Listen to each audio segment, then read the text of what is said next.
Fala galera do YouTube, tudo bem com você? Vamos a mais um vídeo do Pastor Cláudio Duarte que com certeza vai abençoar e muito a sua vida. Mas antes eu quero expressar para você a alegria que eu tô com a novidade. É isso mesmo, o nosso canal está no WhatsApp, o link está na descrição e no primeiro comentário fixado. Então você pode seguir a gente pelo WhatsApp e lá você vai receber os links em primeira mão para poder assistir os vídeos aqui do canal. Além disso, tem um super desconto que também está na descrição e no comentário fixado para você que é inscrito do canal adquirir o curso da Escola da Palavra de Deus, o curso que vai mudar a história da sua vida. Você que está precisando aí obter resultados através da oração, o link então está na descrição e no primeiro comentário fixado. E você tem um super desconto se for lá falar pelo WhatsApp, vai ter um desconto exclusivo, tá bom? Bora então para esse vídeo que vai mudar a sua vida. Muito obrigado por estar aqui. Não se esqueça, deixa o like, compartilha, comenta e se inscreve. Bora pro vídeo.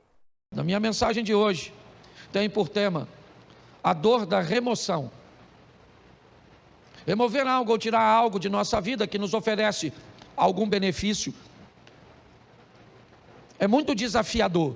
E todas as vezes que a vida, que Deus se predispõe a agir na nossa vida, para que algo ou alguém seja removido dela, essa remoção, ela vai causar dor, por medo, por sentimento de posse, ou simplesmente por conforto. Normalmente as pessoas não têm dificuldade, principalmente na igreja. Você quer colocar alguém num cargo, ninguém normalmente não te pergunta por que você está colocando essa pessoa no cargo. Aliás, ela é até perfeitamente capaz de entender que ela só está sendo colocada nesse cargo porque Deus a colocou naquele local. Mas se você precisar remover essa pessoa do cargo, normalmente ela quer uma série de informações, de justificativas para cujas quais ela está sendo removida, retirada de uma função, porque na maioria das vezes, quando algo precisa ser retirado da nossa vida, essa remoção, ela vai nos trazer algum desconforto, alguma dor. Porém, nós precisamos entender que depois que sai da nossa vida aquilo que tem que sair, só então estaremos prontos para avançar para a próxima fase. Quando nós somos capazes de entender isso, fica mais suave, menos doloroso ver pessoas partirem, ver empregos ficarem para trás, ver situações cujas quais achávamos vantajosas, expressivas e significativas partirem. Às vezes sequer elas ficam por muito tempo, porque não é o nosso destino, é apenas uma fase da nossa vida. A Bíblia inúmeras vezes nos dá exemplos sobre isso. Quando nós vemos a história da mulher de Ló, o que ela tem? Ela tem um apego àquilo que está ficando para trás. Ela está sendo arrancada, removida de sua casa, de seus pertences. Ela só está saindo basicamente com a roupa do corpo. Então a dor dessa remoção, o apego àquilo que ela está deixando para trás, faz com que ela olhe para trás. Mesmo diante de uma ordenança de cuja qual ela não deveria fazer isso, ela faz desobedecendo. E sabe o que acontece? Ela não tem mais futuro. Ela é paralisada por aquilo. Aquela é uma situação que a paralisa. Mas pastor, muitas vezes nós precisamos retornar, precisamos dar uma olhada sim, mas não precisa ser num looping onde você retorna onde estava. O movimento pode parecer o mesmo, nós podemos fazer isso numa espiral, onde você volta ao mesmo lugar que estava antes, somente não é na mesma altura. Volta, mas você sabe, quando um avião pequeno, ele precisa decolar num ambiente montanhoso, você sabe o motivo pelo qual o avião do grupo Mamonas Assassinas colidiu com a Serra da Cantareira? Porque ele não tinha força suficiente para decolar como um jato. Não havia nele potência o suficiente para alcançar uma altura. O piloto deveria ter decolado utilizando um sistema de espiral, decolaria mais baixo então retornaria e ganharia altura para que conseguisse transpor aquele obstáculo, aquela serra. Quando a vida vai tirar algumas coisas de nós, e ela precisa tirar, e é isso que eu vou te mostrar em 3 exemplos, nós precisamos estar preparados para lidar com essa dor da perda, da separação, com a remoção, né, de algo ou de alguém que precisa ser retirado da nossa vida, porque senão nós não vamos transicionar de fase. Há quanto tempo você não muda de fase na sua vida? Há quanto tempo coisas ruins não acontecem, mas também não acontecem coisas boas? Quando você vive num dinamismo, é lógico que nem sempre coisas boas vão acontecer. A dinâmica da vida traz consigo coisas ruins, mas coisas boas também acontecem. E nós vamos vivendo e crescendo, evoluindo. Mas se nós não soubermos lidar com essa situação, nós vamos ter problemas. O primeiro texto que eu quero usar é um exemplo disso num milagre. Segundo o livro dos Reis, capítulo 4, verso de número 4. Põe para mim na tela, por favor. Segundo o livro dos Reis, capítulo 4, verso 4.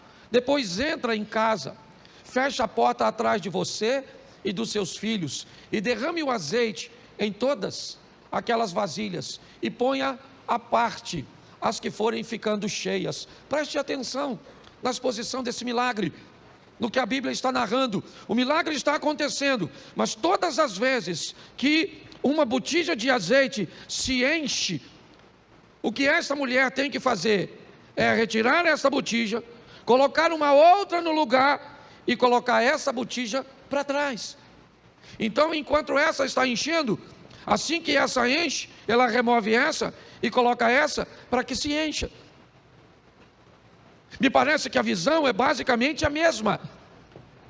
Aconteceu, está tudo certo, e agora o que eu faço? O que aconteceu agora é passado.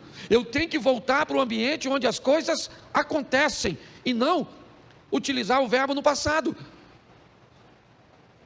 Eu tenho que entender isso. Nós não podemos ficar vivendo, né, a mesma estação o tempo inteiro. Então aconteceu, tá bom, foi bom ou foi ruim, passou, eu tenho que estar pronto para a próxima fase. Quando não lidamos muito bem com isso, nós podemos ter sérios problemas. E o primeiro é o pai da fé, Abraão. Preste atenção nesse texto aqui, coloca Gênesis 13, verso 14. Gênesis 13, 14, dá uma olhada. 14, por favor, e não 4. Isso. O Senhor diz a Abrão, depois que Ló separou dele, ou se separou dele: olha para mim. Tera tem 3 filhos: Abraão, Naor e Harã. Harã se casou e teve um filho chamado Ló. E logo em seguida Harã acabou morrendo. Tera deixa Naor em Ur e sai com Abrão, com Ló, com Sarai, a esposa de Abraão, em direção a Canaã. Mas eles fazem uma parada em Harã e permanecem ali um tempo. Ali, o pai de Abraão, Tera, acaba morrendo. O que Abraão tem agora é apenas seu sobrinho Ló. É apenas um sobrinho. Ele não está mais em Ur. Não. O texto é claro. Todos os restantes, né, as pessoas restantes, acabam ficando em Ur. O único que está caminhando com Abraão é Ló. Quando Deus aparece a Abraão e diz: Abraão, sai da sua terra e da sua parentela, ele não está em Ur, ele está em Harã. Note bem, a terra dele não era Harã, a terra era Ur. Mas Deus está dizendo para ele: se ele está ali naquele momento, aquela terra é a terra dele. Deus está dizendo para ele: ó, essa terra onde você está vivendo, ela é sua no momento. Ela é o lugar que você está.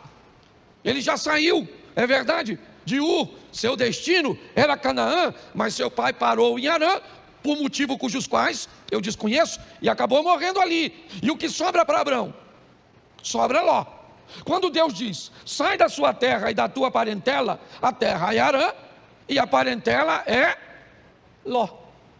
Apenas um parente. E apenas uma solicitação de remoção que Abraão me parece que tem dificuldade de fazer. Por quê? Porque Ló era órfão, provavelmente. Porque a terra cuja qual ele está agora não é Ur, não é um ambiente de Ló, talvez. Mas o grande problema é a orientação e a ordem que Deus está dando a Abraão. Deixa, está na hora de Ló sair de sua vida, porque só tinha ele, então não tinha outro. Note que é apenas uma coisa, e apenas uma pessoa, mas olha o estrago, o atraso, o prejuízo, que desobedecer uma orientação do Altíssimo pode trazer para a trajetória de uma vida. Por que Abraão provavelmente tem medo, insegurança de deixar Ló para trás? Porque se ele deixa Ló, o argumento dele vai se solidificar em Eliezer, o Damasceno. Já que ele não pode ter filho, pelo menos que ele deixe sua herança para um sobrinho, que ele o adotou. Pelo menos é alguém de seu sangue. E parece que Abraão está preso nisso. Na hora de remover Ló é muito doloroso. Por quê? Porque ele é a minha segurança no que diz respeito ao futuro. Se não for ele, como é que vai ser? Pois é. Às vezes quando Deus quer remover algumas coisas cujas quais somos apegados demais, sem ela não veríamos uma saída. O que eu vou fazer? Como é que vai ser? É a única coisa que eu tenho, é a única corda que eu tenho para me segurar. E Abraão leva Ló com ele. Ele não consegue se apartar de Ló. E eu confesso a vocês que fora a sensação de ver seu sobrinho enriquecer, Ló não traz mais nenhuma alegria para a vida e ministério de Abraão. Nenhuma. Se você for olhar a história, é só problema, é só dificuldade, é só adversidade. Até que chega um momento que Deus diz: Abraão, não tem mais como. E aí entra o verso, coloca o verso 13 por favor, desse texto.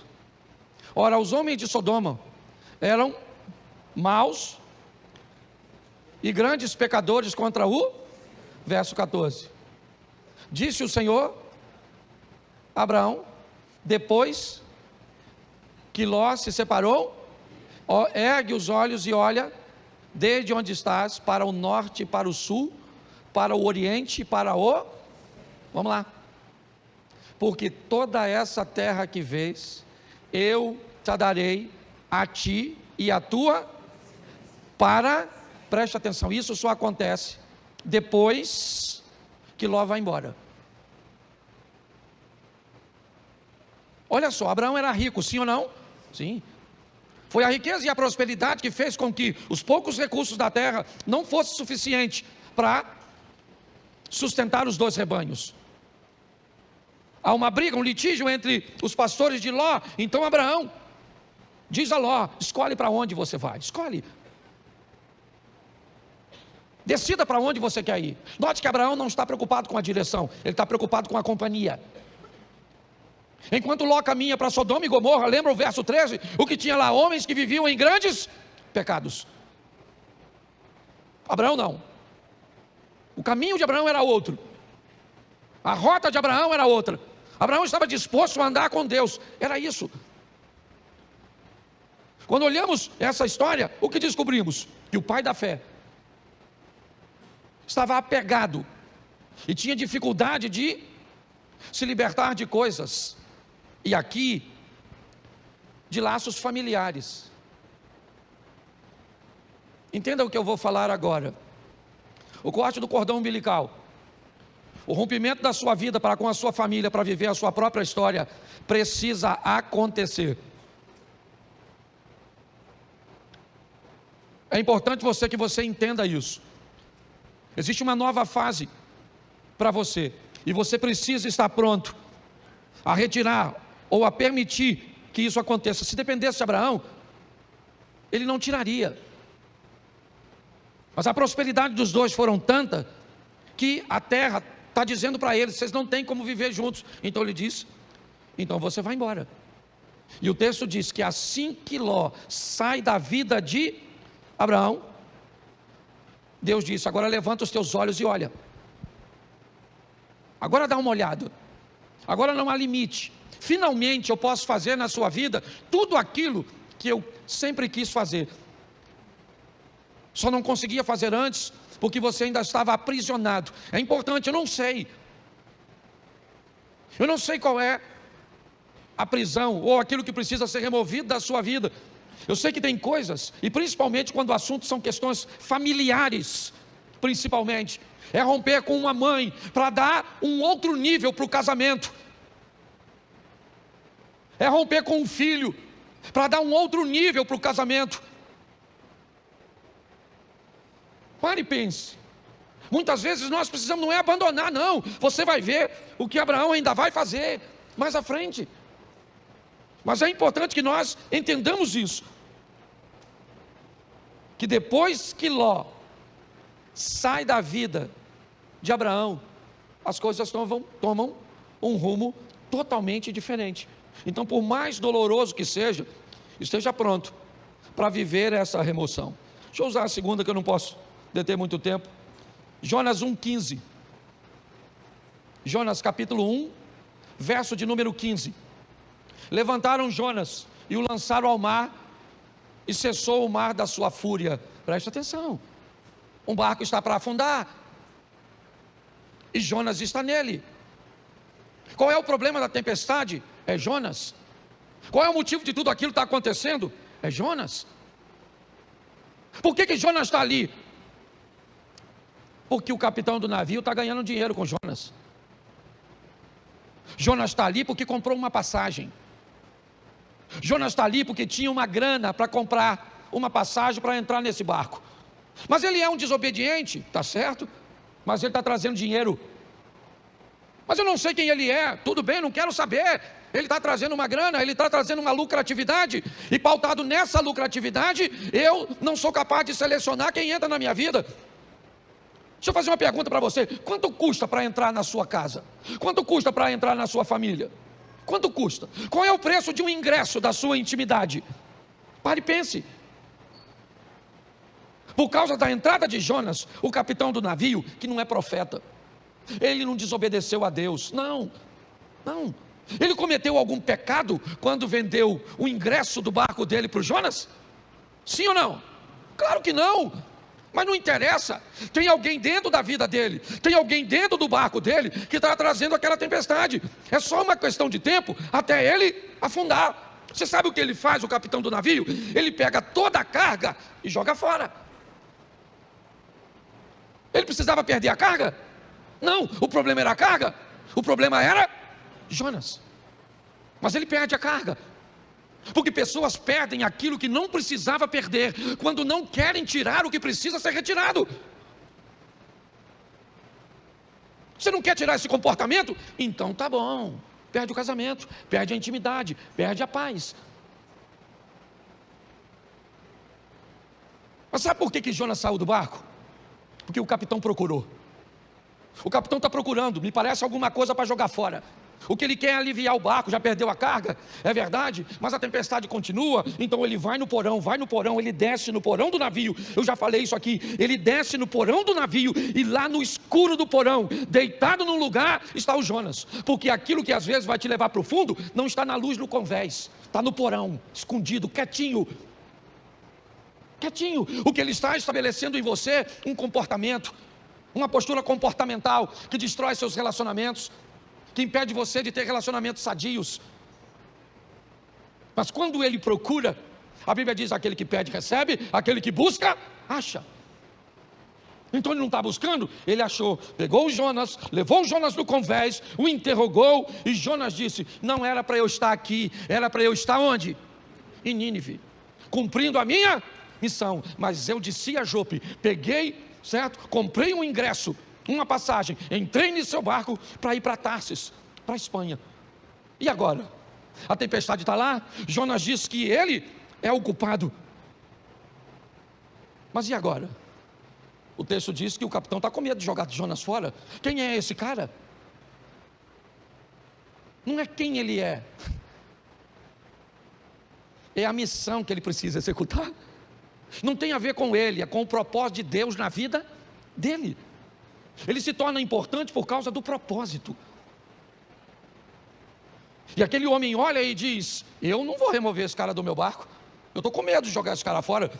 Eu jogo esse cara fora e, não quer jogar? Então tá bom. Eu sei o que é isso muito bem.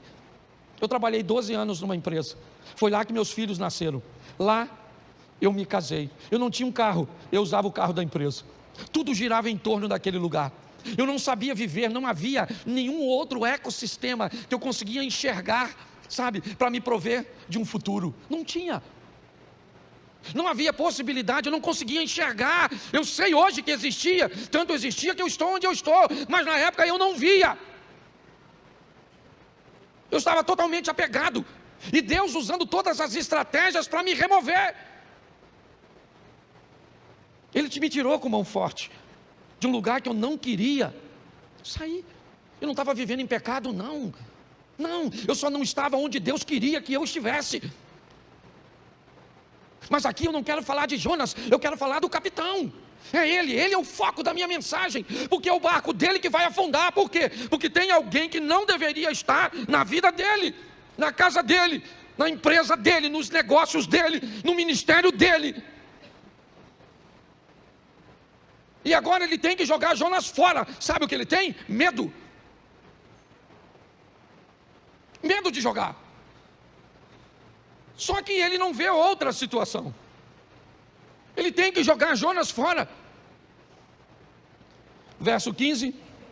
E levantaram a Jonas e o lançaram ao, e cessou a sua. Aí ele foi lá, mergulhou no mar, pegou a carga toda, trouxe de volta para o navio e seguiu direitinho. Sim ou não? Não. Precisava ter perdido a carga se tivesse jogado Jonas? Sim ou não? Mas perdeu a carga porque não achou o Jonas. Então fala para quem está do seu lado: acha o Jonas. Entendeu, querido?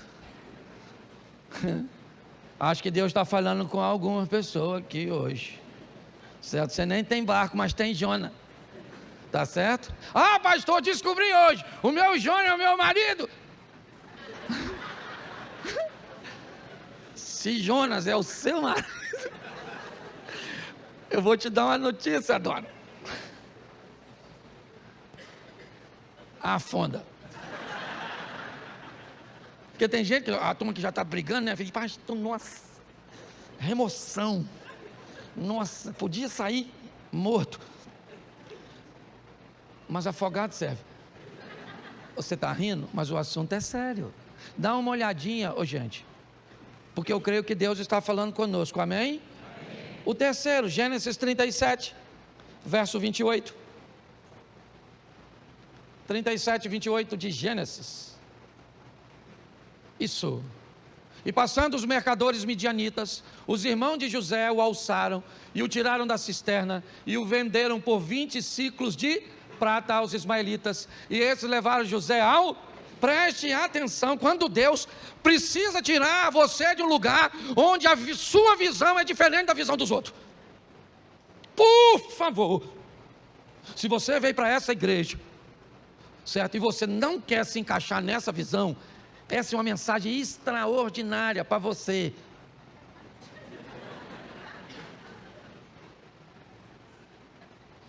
O José é um cara que ele vê o mundo, as coisas, ele aspira, seu comportamento é diferente de seus irmãos. Não cabe. Eu não estou dizendo que Rubem, Simeão, Levi, Zacá, Zebulun, Gad, Azé, Naftali, certo? Eu não estou dizendo que eles estão errados, eu estou dizendo que há uma visão diferente. E Deus então vai remover José.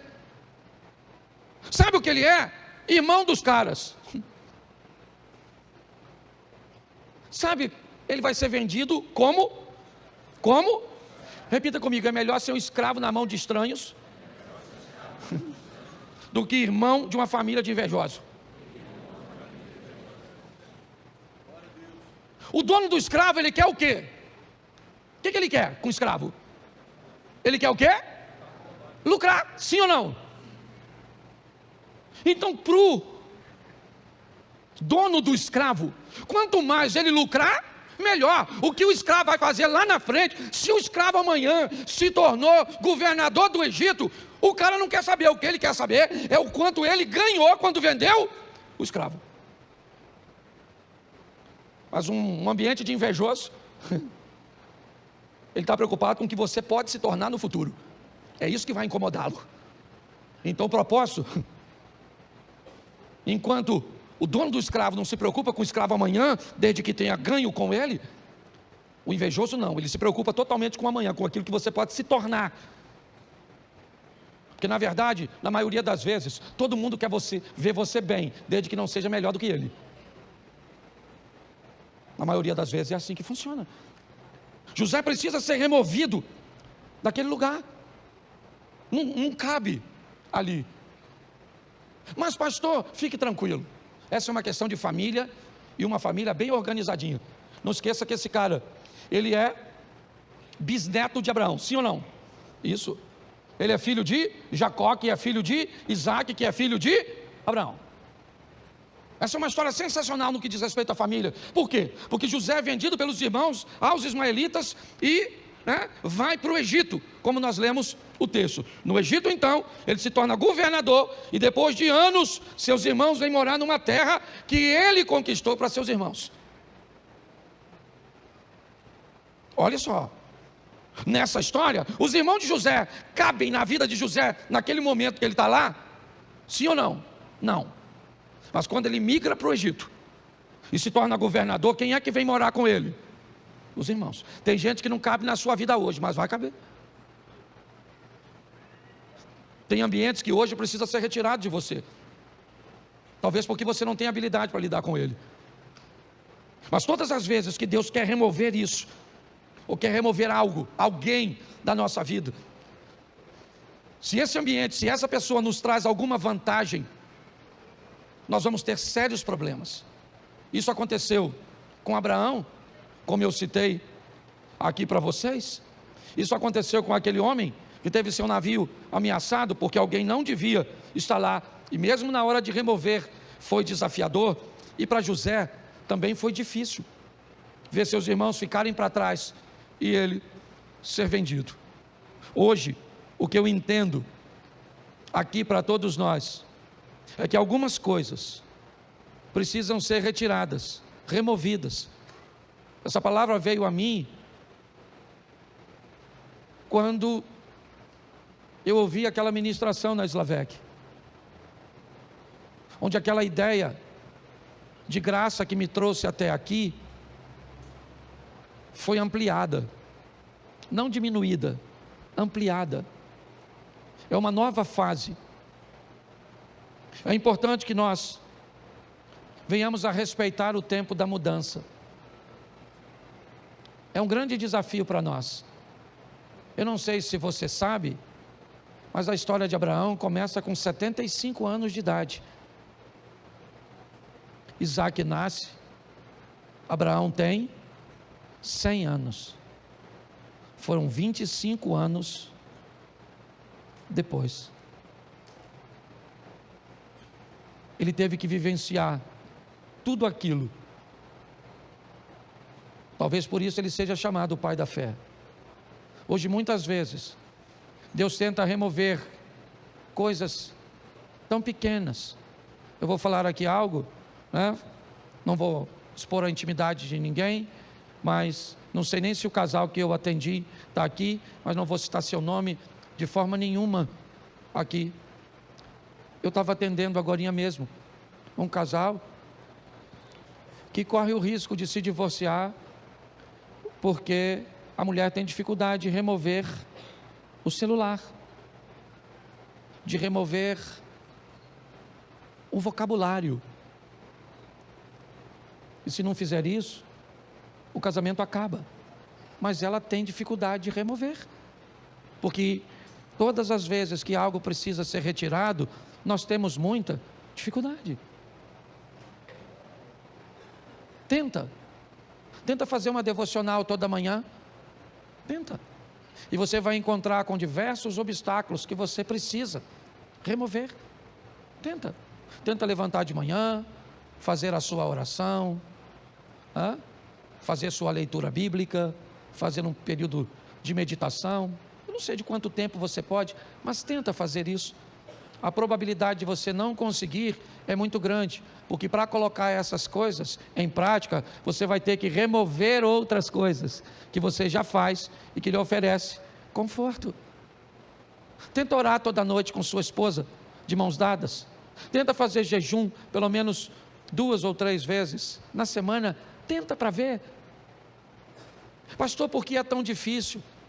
Porque antes de fazer aquilo, você vai precisar remover outras coisas que já estão estabelecidas, que te oferecem vantagens, que te oferecem conforto. Hoje a minha proposta, é trazer esse entendimento para você. Eu fecho aqui na minha devocional de sexta-feira. Eu vivi uma das maiores experiências, porque hoje não era para eu estar aqui. Hoje era para eu estar envolvido num escândalo e preso, com meu nome passando na mídia. Mas por causa da minha devocional, e eu tenho certeza, uma oração tão simples que eu fiz naquela manhã, me deu condições de chegar no lugar 20 minutos antes e resolver um problema que ia acabar com a minha vida. Você sabe quantos minutos eu orei naquela sexta-feira? Talvez de 5 a 7. Sabe aquela oração que você levanta e entrega o dia? Senhor, toma esse dia, toma isso, toma aquilo, oro para o fulano, para o ciclano, aquela coisa. Então eu vou falar uma coisa para vocês.